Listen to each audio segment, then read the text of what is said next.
On dit parfois de lui qu'il est le Balzac égyptien.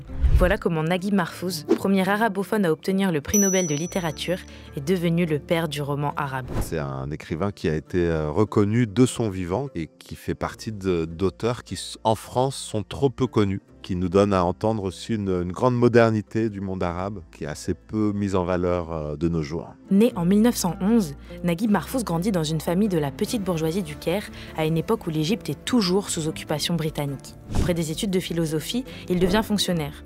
Mais c'est la littérature qui l'intéresse. Son idée, construire une grande fresque romanesque et historique. Son premier projet était de raconter l'histoire de l'Égypte, l'histoire de toute l'Égypte.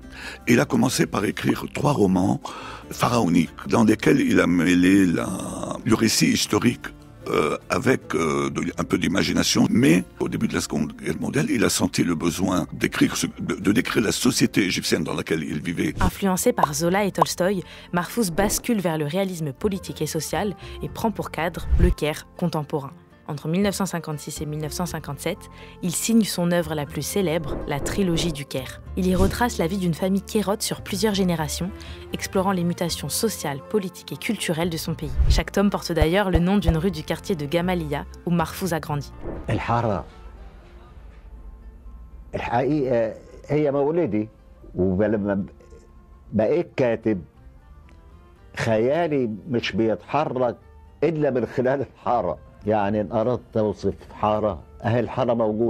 Si le réalisme a fait son succès, Mahfouz n'hésite pas à s'en affranchir dès la fin des années 50. Il expérimente des formes narratives plus symboliques et fragmentées. En 1959, il écrit Les Fils de la Médina, roman allégorique mettant en scène des figures inspirées des prophètes des 3 religions monothéistes. Jugé blasphématoire, l'ouvrage déclenche une vive polémique. Il est interdit par les autorités égyptiennes. Chez Naguib Mahfouz, il y a quelque chose d'Albert Camus dans sa liberté de penser au-delà des religions, des communautés, des hiérarchies.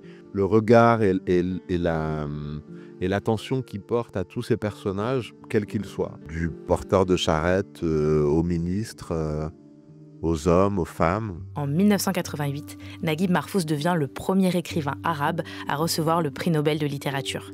L'Académie suédoise récompense un auteur qui, à travers des œuvres riches en nuances, tantôt réalistes avec clairvoyance, tantôt ambiguës avec évocation, a formé un art narratif arabe qui s'applique à toute l'humanité. C'est vraiment quelqu'un qui a traversé ce siècle et qui a traversé la littérature égyptienne et arabe de ce siècle.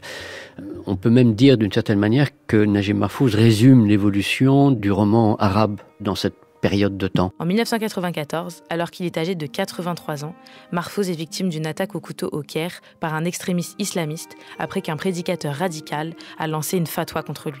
À leur procès, ses agresseurs reconnaîtront qu'ils n'ont jamais lu ses livres.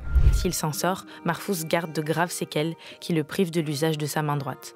Il n'abandonne pas l'écriture pour autant et continue à produire en dictant ses textes. Disparu en 2006, il laisse derrière lui plus de 30 romans, des centaines de nouvelles et des scénarios de films. Une œuvre prolifique, faisant de lui une figure incontournable de la littérature arabe moderne et un symbole de la liberté d'expression.